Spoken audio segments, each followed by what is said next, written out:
Hawaii is the most isolated place in the world, but we would hardly notice if it wasn't for the empty ocean all around us. While products may be expensive and not always fresh due to shipping, Hawaii has well over 1 million residents living more or less comfortably within the westernized environment, including all of its amenities.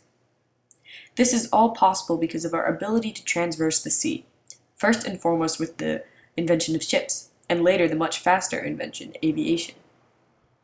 Unsurprisingly, Hawaii began being influenced by aviation because of the military. After World War I, the Navy in Hawaii wanted to prove itself and display its prowess to the American people and the world. In order to do this, they devised a plan involving Commander John Rogers, who would fly 2,100 miles non-stop from San Francisco to Hawaii. They departed on August 31st, 1925, and set the new world record for longest non-stop distance travel. However, things didn't go perfectly. The seaplane ran out of fuel 450 miles short, and the crew was marooned on the now sea vessel for a week before making it to Kauai. It wasn't until 10 years later that Amelia Earhart was the first to complete an entire journey from the west coast to Hawaii. Rogers' flight, however, didn't deter the military, who learned much from the Odyssey. Their presence only grew, especially in Oahu, and with the influx of military men and equipment, that meant more planes. However, much like this first flight to Hawaii, things did not always go as planned.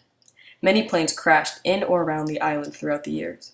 There are crash sites near the Pali, Makapu'u, Kailua, Paumoho, and more. One of the most well-known sites is the B-24J Liberator crash along the popular Aiea Loop Trail hike. Little detail is known about why the plane crashed, but we do know that the new aircraft took off from Hickam Field on May 5, 1944 en route to Australia to be assigned to the 5th Air Force. But it was unable to complete a turn and crashed into the ridge, catching fire and losing all of the 10-person crew.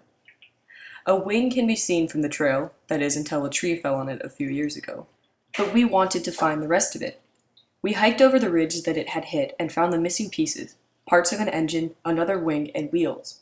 We determined, with our amateur archaeologist minds, that the fuselage slid down the gully and off a cliff into Halava. Recently, we caught wind of another plane crash on the island that was within our reach. This was a P-47D, also known as a Jug or a Thunderbolt. This plane was practicing VLR flights and taking off from the Bellows runway, but crashed only 1,000 feet away into the ocean, most likely due to a stall from bad fuel. The pilot, First Lieutenant William H. Sparks, landed it safely and was able to make it home. The plane, however, was not.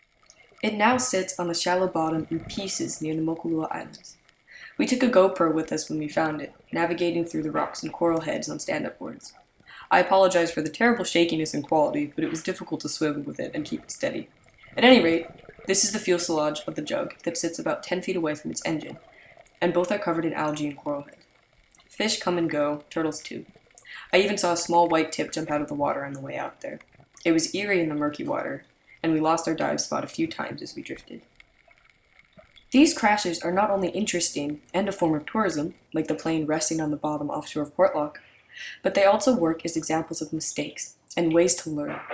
These plane crashes will continue to erode and weather away with time, serving as a reminder of a time when things didn't go as planned.